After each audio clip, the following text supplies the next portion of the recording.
champ is here. I must be the greatest. The champ is here. I'm going to continue to stand with the people. The champ is here. I will not lose. I'm a bad man. I shook up the world. Yes, welcome. You could have been anywhere in the world, but you are here with we. My name is EJ, and I got my man. The H. Yes, he's the DB of the show, and we are Black in Sports, giving a voice to the culture that won't shut up and dribble. Here, talking about the topics in and around the game, interviewing the best professionals, and we're covering it all, laughing all, and providing a platform to be heard. So without further ado, man, we jump right into it, and we want to welcome our guest, all right? So he is a Morehouse Man, member of the Alpha Alpha, and he's an Emmy-nominated media and entertainment professional with over 20 years of experience, all right? So some of the companies you may have heard, right? Some FOxsports, maybe the NFL Network you heard of, right? But he's done some great projects for working with the Super Bowl, Pro Bowl. He's done the Senior Bowl, so just a lot of stuff. So we'll get into that as well. But now he's the senior at ESPN. He's a senior director of media, talent, and recruitment and contract negotiations. Please, let's clap it up for Marcussmith. What's up, gentlemen? Glad to be on with you guys. Appreciate it. I like it, man. So, hey, man, how we start the shows, man? We got to jump in with a shoot your shot moment, man. We need to know what your makeup, what your DNA is, right? So, a time that you shot your shot and you went for it all, you could have, fumbled the ball, or you could have won the bag, man. So, give us, a moment or a story or a time where you shot your shot, and it could have been in, the sports arena back in your old playing days. It could be now in your work, or it could be with how the missus became Mrs. Smith. But give us a shoot your shot moment. Well, I appreciate that. That's a great question to start with. I believe for me, when I think about it, my shoot your shot moment probably is when I decided. I remember I was graduating from college, and I knew I wanted to come to the West Coast, and so everything, the media business at the time wasn't what it is now, where you can really literally live anywhere and do work from any place. But back in the day, it was really New York and LA were 1 and 2 in the market. And so I just knew I wanted to get out of the cold weather. I was tired of winters. I was tired of rain. I was tired of seasons, let's be honest. So I betted on myself. I never forget being in the class and everybody's talking about, well, what's the next move for everybody? I said, well, I'm going to the West Coast and I'm going to figure it out. So that was my shoot your shot moment. I packed up my car, shipped it, went in debt trying to do it, transfer with my hourly job. Just to live my dream, quite honestly. And so when I look back on it, that's just a major part of my journey. There it is. So that pack of your car, man, that's like, yeah, I'm betting on me. I'm going to make this happen. I love that. So where's your love for sports start? It really starts at home. I mean, literally since birth. I was born on a Super Bowl Sunday. It was the Cowboys, I believe, versus the Steelers. Don't look up the year. That'll tell you. But yeah, I mean, I literally was born on a Super Bowl Sunday, and my father was a high school football coach and an administrator. So he instilled sports in us at a very early age, my brother and I. And so it literally it comes from home. It's a passion of mine, and I'm very fortunate enough to make my passion my business. I love it. So it was you mentioned Super Bowl Sunday, so that was a quick transfer over to football? Was that the first love, or is there some other sports that you picture? Yeah, no, football is definitely my first love. There's no question about that. The game has meant so much to me personally. I wasn't a great player by any means, but like I said, it starts with my father, who was a college football player. He played at Miami of Ohio.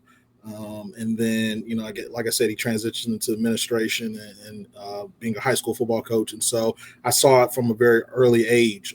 I was one of his ball boys, and so having that time, I know is unique, especially when you're talking about Black men and spending time with their fathers. That was my growing up, was spending time with my dad at practices and going to games. So, it's had a huge impact on my life, no question about it.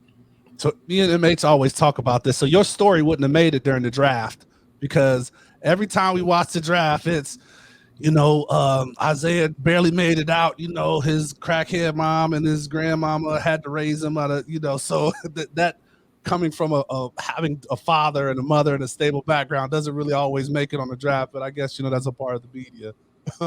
No, I mean, I think it happens for some people. It's interesting you bring that up because it's definitely been, talked about. But I think that, look, everyone has a story. That's the beautiful thing about working in media is that I don't care where anybody comes from, quite honestly, but everyone's got a journey and a story to tell. And so really unpacking that is something that I've had the fortune to do and help people tell their stories. And again, it's the process of where you end up is just as important as where you end up.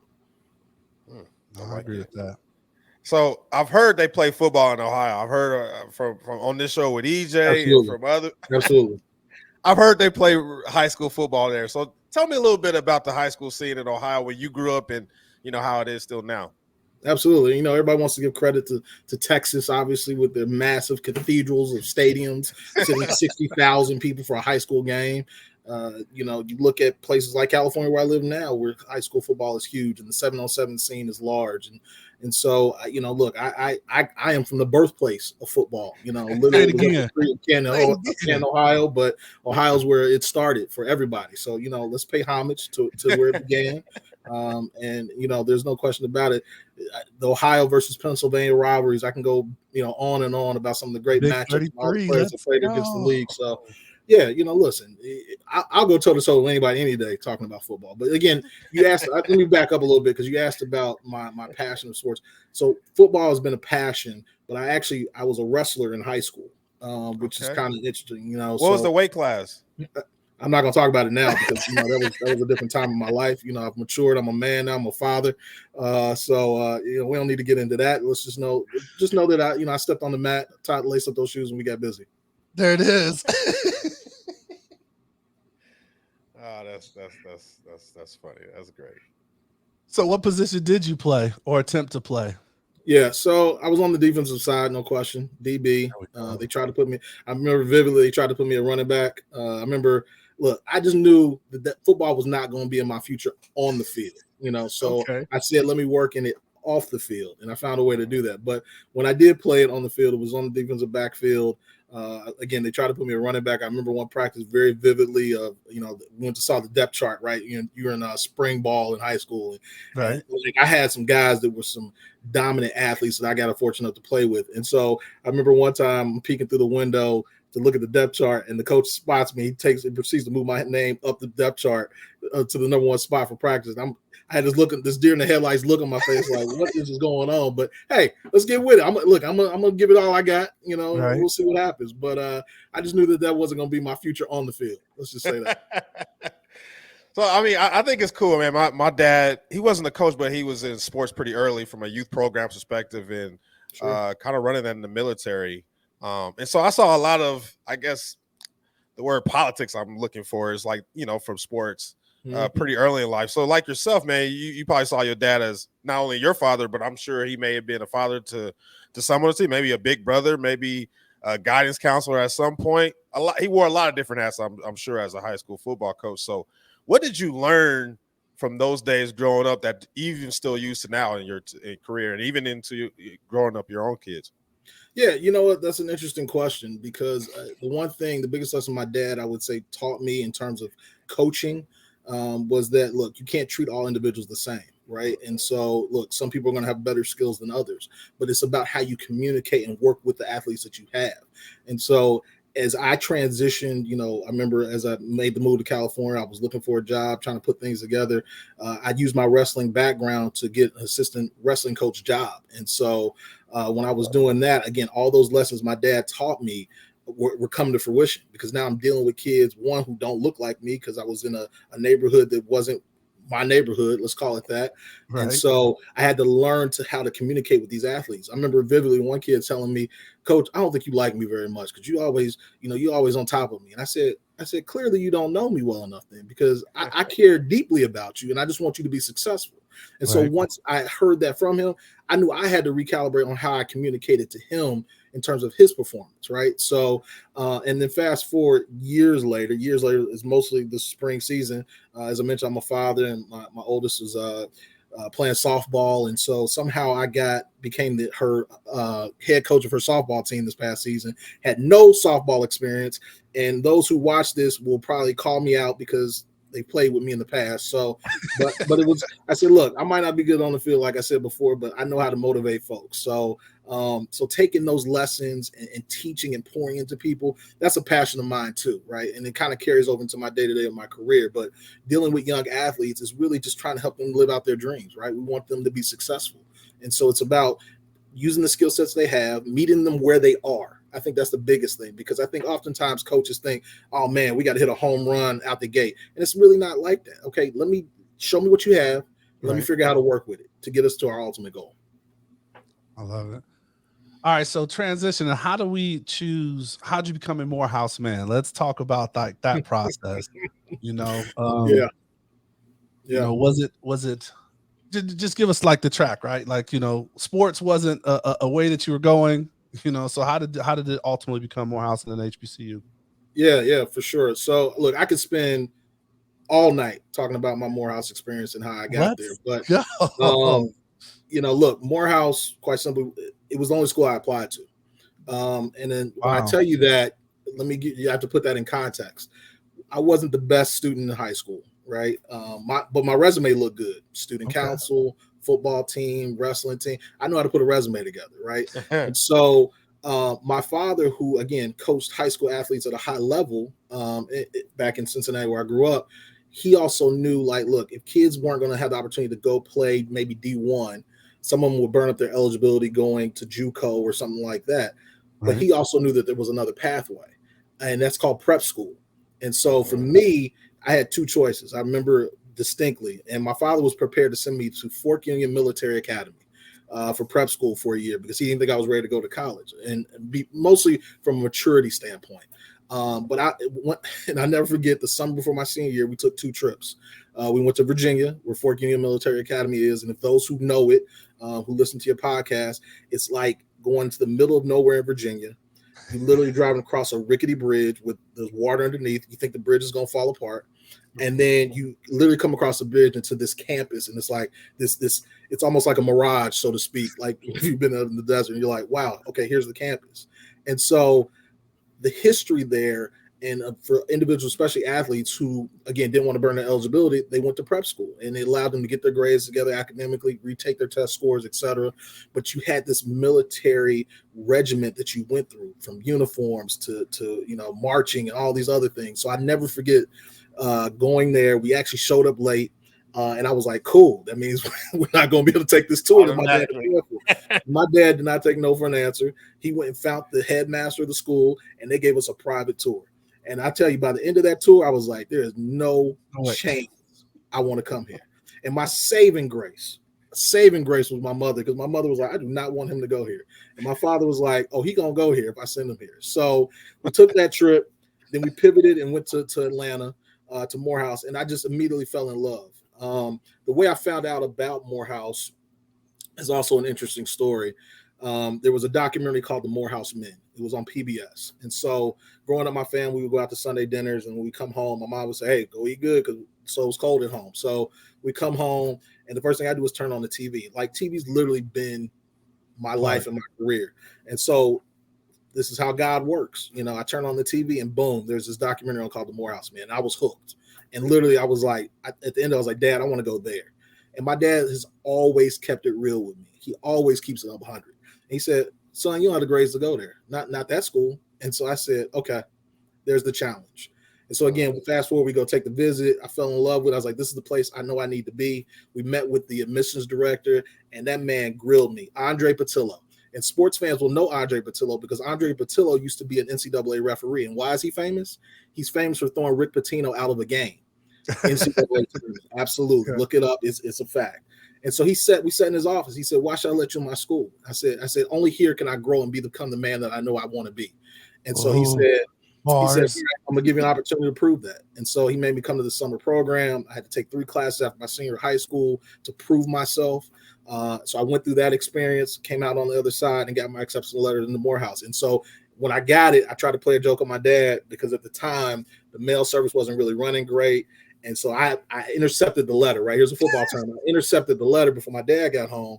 I opened it, and I knew I had gotten in. So he walks in, and I'm going, Dad, I didn't get in. And I hand him the letter. And that's the first time I heard my dad cuss at me This kid to me, like, what we gonna do now? And so I hand him the letter, and he reads and he goes, "That ain't funny." So he goes, "Now we got to figure out how we gonna get you there." So that's my story of how I got there and got into school. Man, that's fantastic, man. That is And, fantastic. go ahead, Mitch. No, I love it. I feel like there's a lot of things that you touched on there, but it's that I guess that motivating moment. We talked about shooting your shot, but I guess that's a moment where you kind of pivot in your brain, like, hey, this is what I want.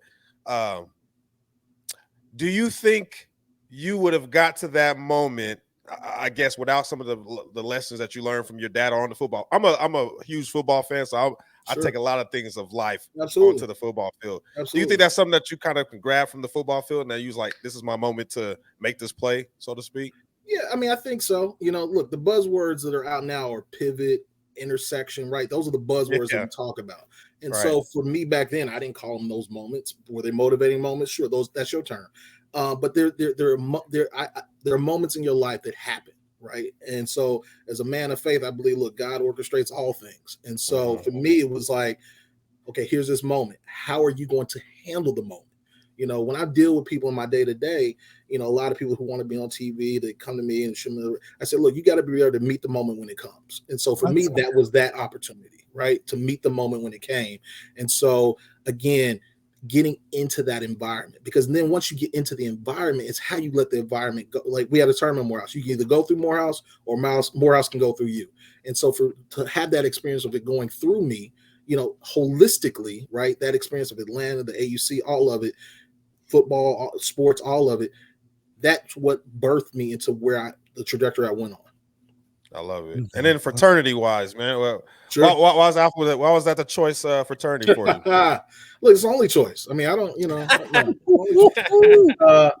Listen, I mean, truthfully. Wait, are we Greek? Who's Greek? We not. I always got to ask. My dad's a Q, so his dad, Pops is. Absolutely. So the true story, my dad was pledging Q. That was his experience. He's not a Q. I'll just leave it at that. Growing up, my older cousin, who's like an older brother to me, truthfully, my uncle is an Alpha. And so I remember growing up, he had this paddle on his wall, but I didn't know what the letters meant. And so my cousin, you talk about the HBCU experience. So I had to really start with my older cousin who ended up going to Hampton. And so that kind of sent the rest of us on the trajectory of going to HBCUs, all my cousins and my younger brothers. So Hampton, my younger brother went to Howard. My other cousin went to FAM. We had another cousin went to Bennett. So we've experienced a lot of the HBCUs in my family. But my cousin was pledging at Hampton. And so I didn't really know what that meant, right? Until we had some conversations. And so the Greeks weren't on the yard at the time in Morehouse. And, I know shame in my story. So when they did come back, it just didn't work out for me when I was an undergrad. So I ended up doing it in grad chapter once I graduated. Love it.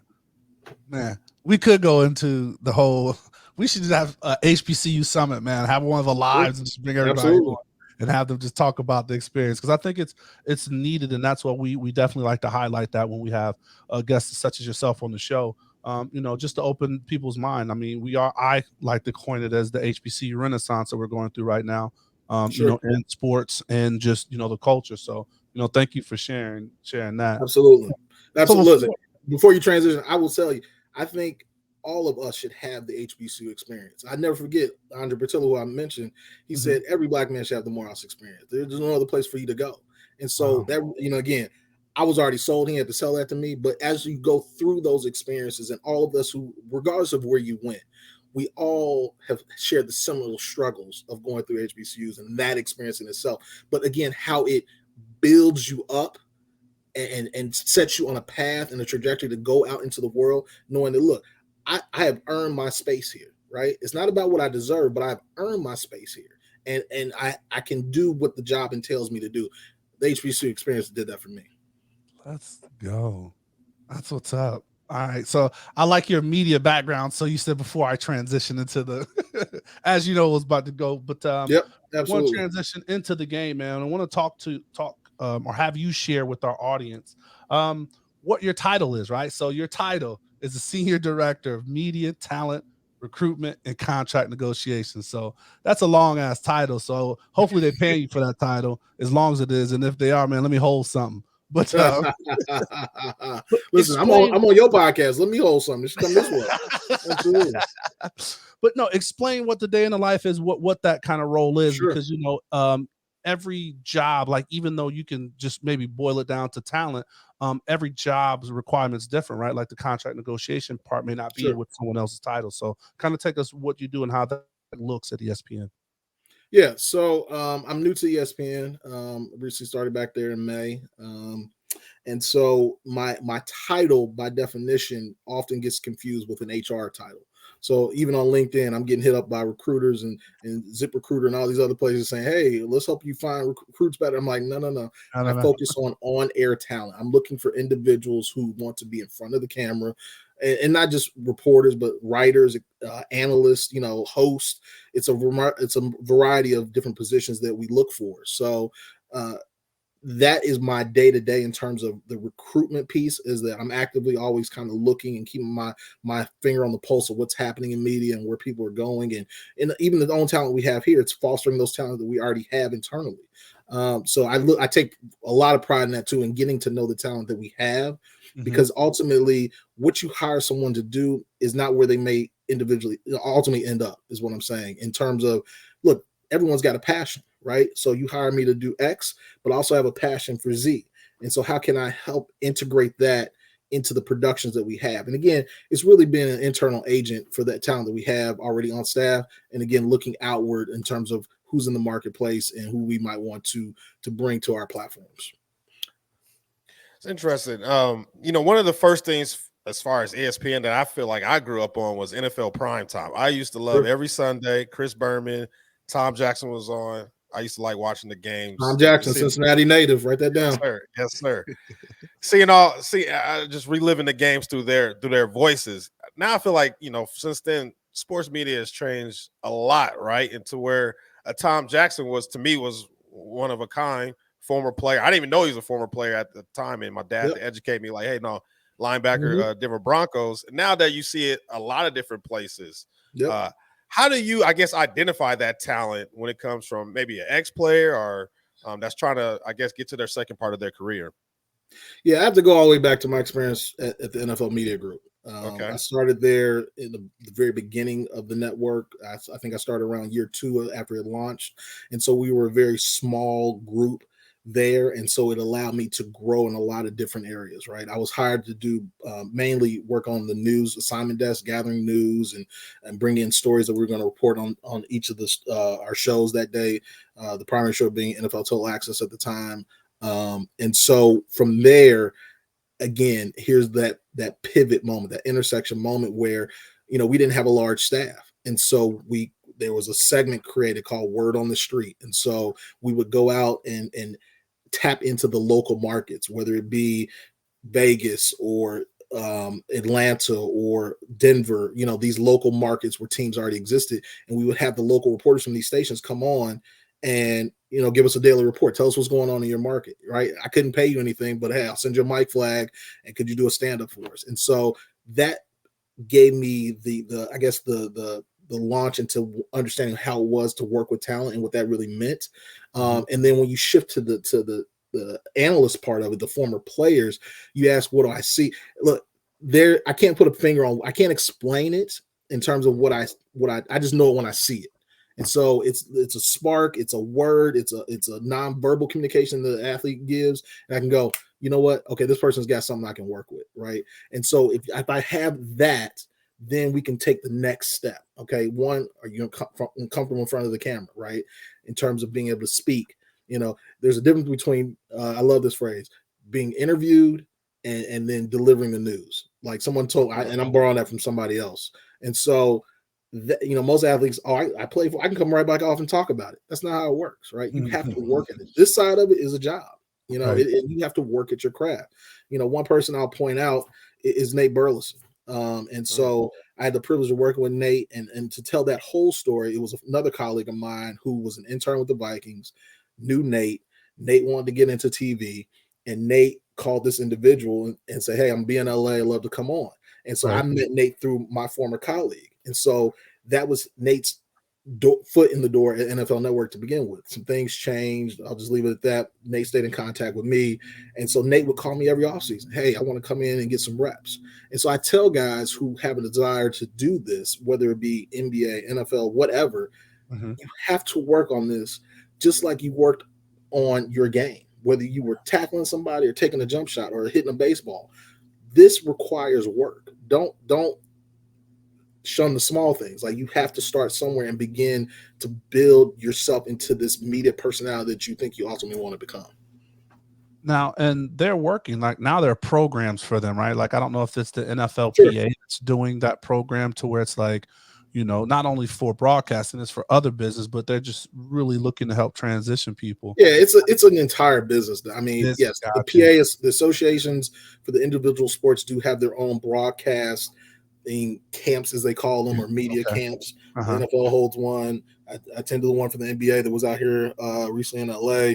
I'm sure the NHL has one. I would assume the MLB has one too. So people are understanding, look, you're going to have to replenish the roster at some point, right? And you want people that are fresh off the field that share that connectivity with the people that are on the field, right? You mentioned Tom Jackson. Tom Jackson is a legend, right? A legend. And when I first met him, I didn't even know he was from Cincinnati. I'll never forget, I was at a Reds game, and there goes Tom Jackson just walking through the corridor. I'm like, wait, you on ESPN, right? And so, you know, it was that, you know, again, deer in the headlights, eyes wide open. I didn't know nothing about the business at the time. But to see that person who's a legend, right? Ultimately, you have to prepare for when that person's not going to be there. And again, you want people that are relatable to the people that you're covering, because ultimately it's like, that's why you see like a Randy Moss on, you know, ESPN, or, you know, Nate Burleson, who's made a huge transition from not just sports to now doing news, right? Because he has that relatability and that connectivity with people. So that's part of that process. And part of my day-to-day, quite honestly, is looking at how do we build the benches in terms of who's coming up, who might be ready to retire, who do we have an eye on, who we might want to groom. You know, it's a myriad of different things that we look at in those factors. You touched on something, man, and let me know if I'm out of bounds with this question. But how much of this, I shouldn't say this, but I'll say how much of those that are on Air Talent sometimes are just that they have I guess a character on air, and that's not really them off camera, or how is it all kind of true to them all the time? I didn't even hear what you said, so EJ, you have to repeat that. I didn't hear what you said. Image knows exactly what I said. I do know. I'm not going to put no names out there. People out. I'm not going to say anybody's name or anything that. But what I will say to that question, that's a very good question. When I'm evaluating talent, I have my own recipe, call it, what I'm looking for. And I'm not going to share that here, but I know what I'm looking for. And so one of the things I will say is, like, you want to be your authentic self, right? You don't want to be a character of yourself where as soon as the lights come on, hey, I'm no, that's not it, right? You want to be who you are, right? And that's what people are going to gravitate to, right? Again, you talk about from the former player space specifically, and I can touch on the host and reporter things too, but you're already part of a fan base that will ultimately follow you wherever you're going because you played for a team, right? So whatever city you played in, as long as you were good to that city, you had a good reputation in the community, all that, those fans are going to follow you wherever you go. You know, they're going to be tapped in, right? That's why they're called legends. Even hosts or reporters, same thing. People build up a following. If you have credibility telling your stories and how you deliver the news and all those things, and it resonates with a group of people, that's why we have all these platforms. I don't even call it social media anymore. I just call it media. You build followers. So now everybody's like, okay, how many followers do I have? Now bring that audience with you to whatever organization you're going to next, right? Because they trust you as a valued voice for whatever subject or team you're covering. So you said that, because it seems like there are people that play characters when they're doing certain shows. And I mean, obviously there's a place for it, right? Because they're getting paid to do it.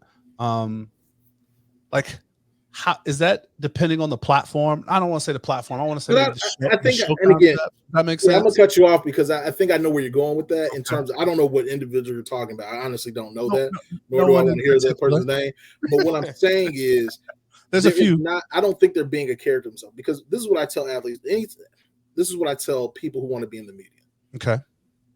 Whatever platform you're going, like someone calls you and say, EJ, hey, we want you to be on Inside the NBA, or we want you to be on Access Hollywood, right? Whatever it is. I'm just throwing out some random stuff.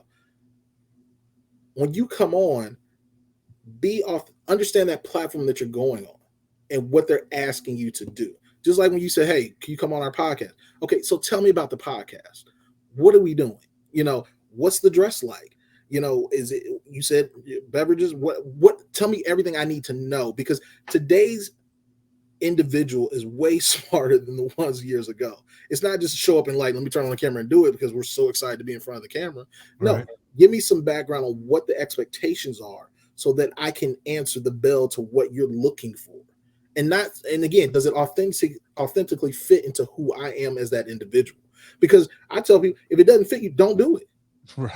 I've had guys come on at various places I've worked at, and I've said, look, you weren't ready to come to me right now. Nor should you have said no and not be afraid that this was going to be your only opportunity. Because some people fear like it's going to be my only chance to get on. Let me go on and do whatever they want to do so I can, get this opportunity. Right. That's not how, you shouldn't look at it like that. It should be a reset of what fits what I want to ultimately be. When you look at yourself as the media personality, does this fit where I see my career going? Good stuff. That's interesting. And I guess even piggybacking on fit, you've worked at NFL Network, Fox Sports, now ESPN. I think they are their own way, their own seat at the table, so to speak, right? What have you picked up from each one of those networks that you've brought to the other, or what's the competition there? What you can kind of give, you know what I'm saying? Like, what's the differences between them, and what's the similarities, I guess, between them all? I think it's very obvious what they are. Right. NFL Network is a league-owned network, and they do great content for the sport of football. They're going to tell the sport of football's story and its history, right? And that is a great thing. And again, someone who loves football, that was a blessing to be a part of an organization like that, because I'm living and breathing what I love to do every single day. Fox Sports format has changed many times over the years, right? Yeah, and so for them, whatever that format is now is because they want to separate themselves from the next person. And again, ESPN has been the pinnacle, right? It is what ultimately we've all gone to. I grew up watching Stuart Scott. I thought I wanted to be Stuart Scott growing up. There was a black man on TV who looked like me, who's an alpha. And I'm like, okay, I want to do that, right? But again, there was an intersection, a pivot. Somebody else came in my life and said, hey, you might want to look at doing this, but you can still be in the business, right? So again, every platform is different, and I don't need to point it out. You can obviously see what the differences are. So is there a point where it's saturation, right? Like, and not just the one example I'll do is like Steve Harvey, right? That boy's on everything. The boy got a talk show, game show, radio show, so when you're talking about platforms and like you said, not social media, just media. And then like even like not DC, but RC, Ryan Clark, right? So he's on ESPN and he has 2 podcasts, right? We've used Pivot as a juncture to explain, changes, but he has a Pivot podcast. So is there a burnout or oversaturation, or is it just if you can be authentic in all those lanes, you rock with it? Because absolutely, I think it's that. I think if you're authentically you, and there is a desire to have you, because again, it's the organization saying, hey, we want you, right? We want you to fill this role. And so if you can do that authentically and people still receive it in a way that, okay, I love the example of Steve Harvey. I can go in my car and listen to him on the radio. I can turn it on with my family and watch Family Feud. I can watch a talk show and give him something else deeper than that. I can go to these platforms on my phone and get inspirational quotes all day. Sold. Sign me up. I want right here. Yeah, absolutely. So it's that. I don't think saturation. Look, could there be? Sure, but those instances, no, because I think it's about the platforms that want those individuals to be a part of what they're doing. Oh, and Steve Harvey, well, he has a line. I could call my mom in the morning. She listen to Steve Harvey, and I call her at night. She laughing at Steve Harvey. I'm like, yo, listen. He can make you laugh, he can make you think, and he can dress you. So I mean, come on. Is he a judge now too? Give me the blueprint. Absolutely, love it. We got a judge show right now. we talked about in the opening, you've worked some amazing events, right? So Sure. we just recently had the NFL draft here in Las Vegas. Mhm. What was your role? What drafts did you work on, and like how have you seen it evolve? So let's start with like kind of what drafts you worked on, and then kind of how you've seen it evolve and becoming just the show it is. Yeah, most of my draft experience comes from my days at the NFL Media Group, Gotcha. and so I posted I was there for the one in Vegas for the first time. That's actually the first one I've attended in person. Oh, okay. So my role with the draft was interesting enough to cover the individuals who decided not to attend the draft in person. And so I was the guy setting up cameras or organizing hey, calling X and saying, hey, I'm trying to think. Who's a good one? All right, I'm not going to start naming names, but there's been several great ones where I said, okay, you're not coming. Myles Garrett. Hey, you're not coming. Okay, we like to send a camera. How do I like? So it's talking to the agent. Is the agent the right person to talk to? Okay, it's not that person, it's somebody else. Okay, so I got to talk to X. Then I got to find out that somebody actually don't want us to be there. Okay, so how do I navigate around that? Right. So that was my role. And again, it's about telling us, because again, the consumers, right, the fans of football want to still see this individual celebrated, regardless if they decide. But again, kudos to the individual. They want to spend it with the people who they have grown up with, who have poured into them to get to this moment. Mm-hmm. And so you can't fault them there. All right, let's send the camera to them, right? And so that's become more common now, right, in the draft in these last several years. And so that was my role to do that. So I've always had my hand in it from that perspective. And again, this was my first time attending, just literally just to attend and meet some people to see it up close. So what the NFL has done with the draft is a beautiful thing. They've made it an experience, not only experience for the individuals, but for the fans, because again, fans want to celebrate their teams, right? And to see and welcome in that new person who's going to be a part of your organization, who you're going to buy their jersey and root for them. Do you think there's Go ahead, EJ. My bad. Well, Joe Thomas is one that came. He was when he went fishing. I remember it. Absolutely. I think I had the camera on the dock waiting for him to come back. Absolutely. That was a big one. But yeah, you're right. It's definitely been that evolution where that's all a part of the story. Go ahead, Emmett. Absolutely. Yeah, with the draft growing the way it is, and even the combine, now there's parts where fans are actually in the building. Mm-hmm. Do you think you've seen it from both worlds? Do you think there's I guess a fine line that's being crossed where, hey, this used to be something that was in private and is not in private no more? Do you think there's a line being crossed, or you think it's all relative? I don't think I think it's the evolution. It's not crossing the line. It's just we're evolving, right? The again, the NFL is evolving, about allowing people to come in. And what's different about today's athletes, they've had a camera in their face, whether it be a phone camera or an actual camera, since they were 7, 8, maybe even younger, right? Because they can run faster, jump higher than anybody else on the field. So they have been used to this. Not only people putting cameras in them face, but them actually doing it themselves with their own phones, right? So they're used to all of this. And so to now insert the fans into it, and I think I was at the NFL when they first did that. Again, they're not cheering and being boastful while it's happening. They know it's an audition, right? And so that's an intense moment to the combine, quite frankly. To see these guys that prepare for this moment, and that 40-yard dash, that's a real thing. To see their excitement and disappointment when they haven't performed. There's no better television, no better content, I would say, because really that's what it is. It's content. I love it. MH, you ready to hit him with the quick hits? Yeah. So Marcus, these is a couple of kind of quick hit things that come to your mind, just so our listeners kind of get a better understanding of who you are. So who is your hero? Or you have a hero. Who would you call your hero? My father, no question. A biggest fear that you may have. Biggest fear. That's not a quick hit. That's not a quick hit. The fear, that's a great question. There's a lot of things I think about that, look, being a good father, supporting my family, being successful in my job, I want to be, I guess the fear of failure maybe is probably what comes to mind. A favorite book? That's a good one. This is gonna be fun. I think I'm gonna butcher the title. Getting to Yes, I think is the name of it. I can't remember the author. I literally have the book sitting at my office on my desk. One of my old bosses gave me the book and said, "Hey, you need to read this." And so, it just talks about, it's almost like the art of negotiation, right? In terms of, look, you're gonna ask buyers for something. Ultimately, they might say no, but how do we get to a yes, right? So, Okay. Loving basketball or the wood? loving basketball.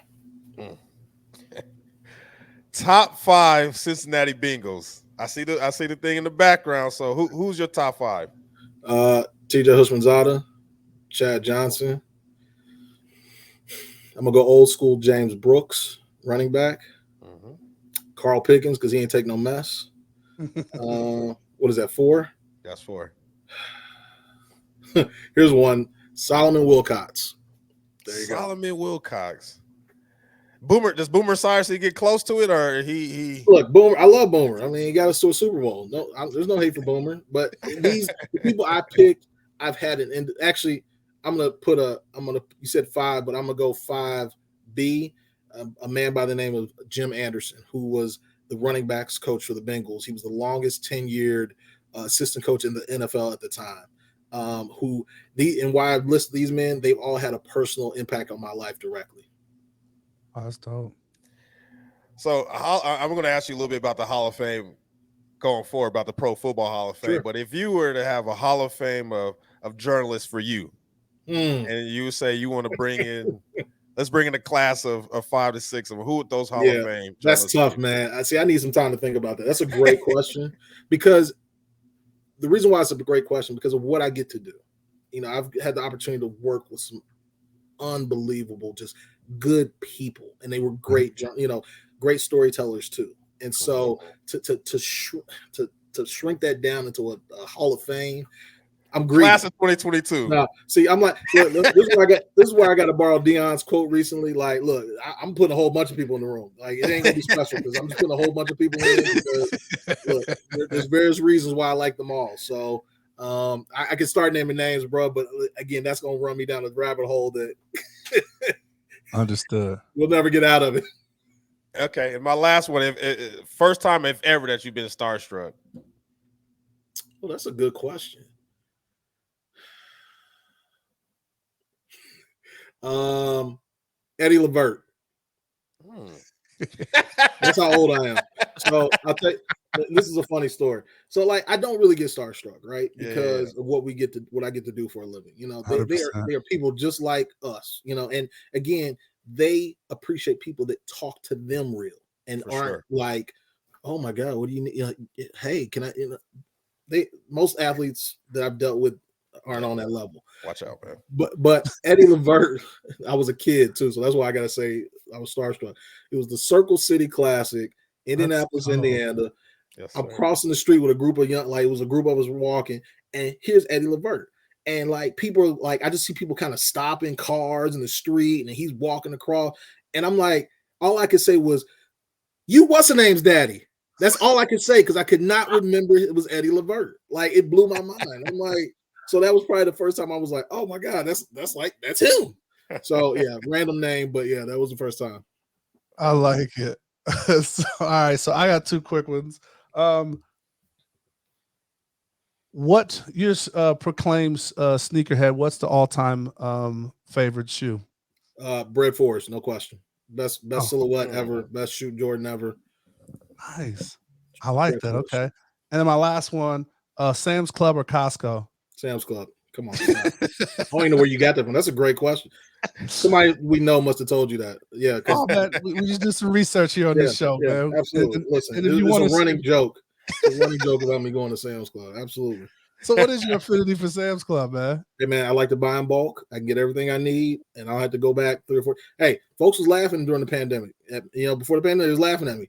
Hey, who came to my house during the pandemic? You need toilet paper? Marcus, you had a surplus store up in the crib. I ain't say I have a surplus store. I give it away to family, but we was good.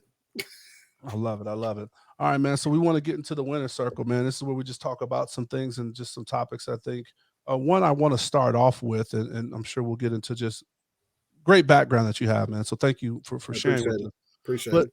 coaching, would you, I mean, you kind of got into coaching right now, but your dad being a coach, what is your thoughts about that? Like, even though you were kind of thrust into it this year, is it something that you want to continue to be a part of? Absolutely. I mean, I don't think you ever stop coaching. And my dad warned me. He said, "Hey, once you go down this hole, man, it's hard to get out of because you get attached to the kids and it's tough." And so I said, "No, I get it, but I want to do it." And I think for me, I have to say this: the silver lining in the pandemic for me was the time I got back with family, right? Being there, not commuting in the car, and my kids are getting older, and so spending that time. And so to see my oldest, as I mentioned earlier, play softball for the first time, and so then I'm like, oh, okay, there was opportunity to coach. And that's, I was thinking about going back to coaching wrestling, right, in my local neighborhood, but this opportunity popped up, right? Nice. And so I get a chance, again, do what I do well, which is motivate young people. And look, let's just have fun out there. So I think I will always be a coach in some capacity. Matter of fact, I'm a coach in my day-to-day anyway when I'm dealing with talent, because especially when you're dealing with individuals who want feedback, and it's delivering that information. And again, it's working in tandem with your producers, not really just going off the cuff. But there's certain things that you see that are consistent, right? That you just offer that feedback to them. And so I will always deem myself or feel like I am a coach in some capacity. All right. So then that gets me to my next question. How does someone get into your line of work, right? Like, what are the steps for listeners out there like, yo, what he's doing seems amazing. Like, how do I kind of get involved and get a part of that? Yeah, there is no blueprint. That's the honest answer. I think for me, it worked out this way in terms of just connectivity and networking. Honestly, I mean, that's what the business is. What I tell people that work in any facet of the business, right, is that networking is everything. I think if I learned anything from my college experience, is how to network, and how to hustle, right? Because again, it's all part of that process. Like, hey, don't take that, professor. You trying to graduate? Don't do that. That's not the one you want to take, right? Don't take that class. Right, don't take that class. You know you can't get up at 8 a.m. Do not take that class, right? And I keep going back to my day. Hey, you should have an 8 a.m. class. Get yourself up and ready. I was like, that was the worst semester I had in school, and I'll never do that again. I just know myself, like that. Know yourself. That's the other thing. So yeah, I think that it's all about networking ultimately, and through that, you'll find again the trajectory or the path you go down. I was just very fortunate to have people come into my life at different moments, and so that's key, right? But the other key is the ability to listen to them, because oftentimes we get caught up in ourselves of I want to do X, Y, and Z, and I want to do this, I want to do it this way. You're not listening. Like, somebody's trying to help guide you, right? So I think mentorship is huge, right? And so I could really go on hour on mentorship, because I've had some great mentors in my life that have helped me guide me through my career path. And I believe in mentorship for all individuals, but especially for people of color. You need that. You need somebody that's going to be above you that can help guide you and tell you, but you ultimately have to listen. You listen and decipher what they're saying. The media, I guess social media in this sense, has made the world a little smaller. So I kind of getting back to, when you made the transition, you say you wanted to be on the West Coast. You had to pack up your bags in your car and get there. I guess talk to our younger listeners about, hey, experiencing something in person and being there is a lot different from experiencing it from through your phone. What is that process like for somebody to kind of leap out on faith and really make those transitions across the countries and everything? Sure. I mean, ultimately, you have to have faith. That's where it begins. You have to have faith that it's going to work itself out. Again, I grew up in a faith-based house. We went to church. I'm the cousin out of my cousins. I'm just saying this, but I feel guilty when I don't make it to church on Sunday, right?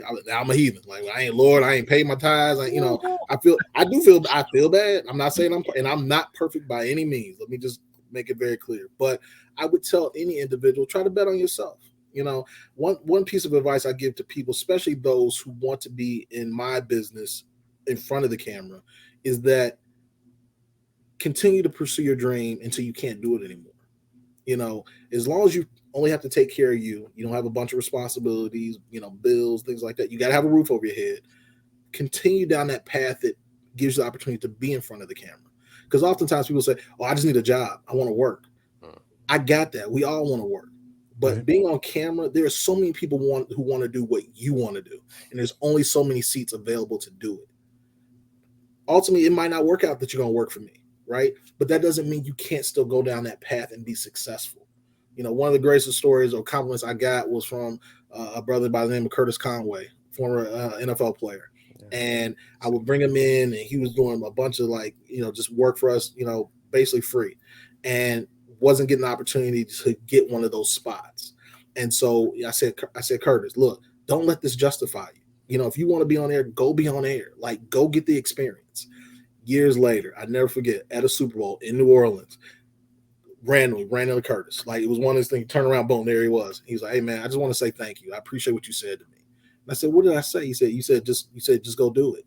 And so things started to work out for him in that area. Right. And so, I don't have a blueprint. I'm not the career whisperer, so to speak, but I will try to encourage you, as much as I can to, again, don't give up on your dream. My favorite quote, and I know I'm kind of long-winded here, but one of my favorite quotes is from the movie Up in the Air with George Clooney.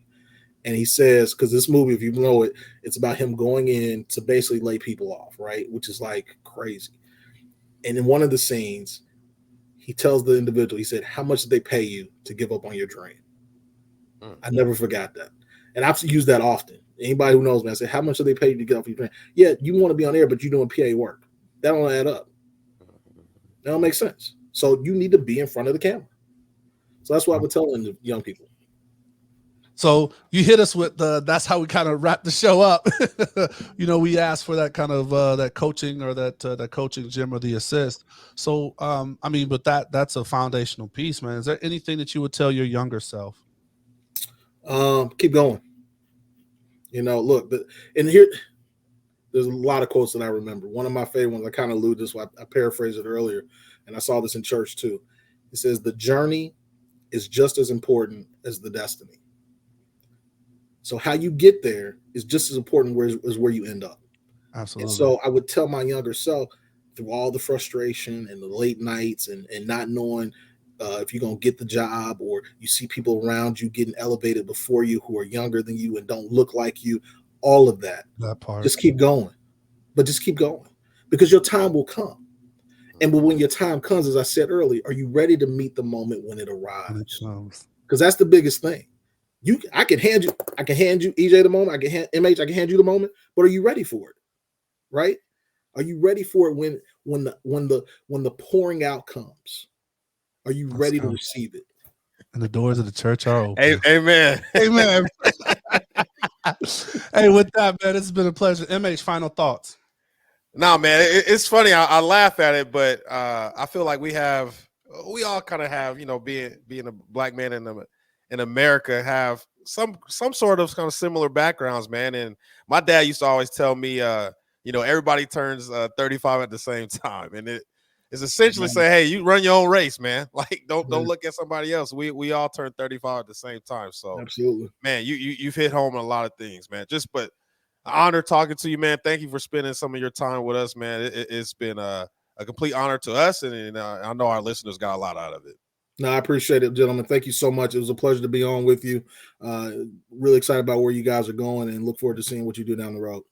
Awesome, man. Thank you so much for that, man. And I also want to thank Brian Smith for connecting us, man. Appreciate that, B. Smith. Absolutely. But yeah, I want to thank our guests again. Marcus, thank you again for making the time. I know you're a busy guy, especially working in media. And like you said, raising a family, being the father to your daughters, man. So thank you for your time. Listeners, I hope you guys enjoyed the show, man. We drop a new show every Thursday. Please subscribe to our YouTube channel, because visual representation matters, So if you can see it, you can be it.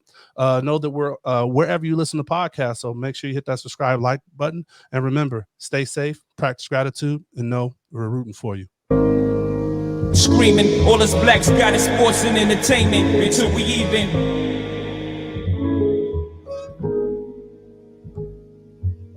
Assuming I'm rooting for everybody that's black. Yeah. Yeah. Sue me, I'm rooting for everybody that's black. Look. Sue me, I'm rooting for everybody that's black. Spent about 2 racks on handmade new rags. Sue me, I'm rooting for everybody that's black. That's everybody from sports to college class to rap and back.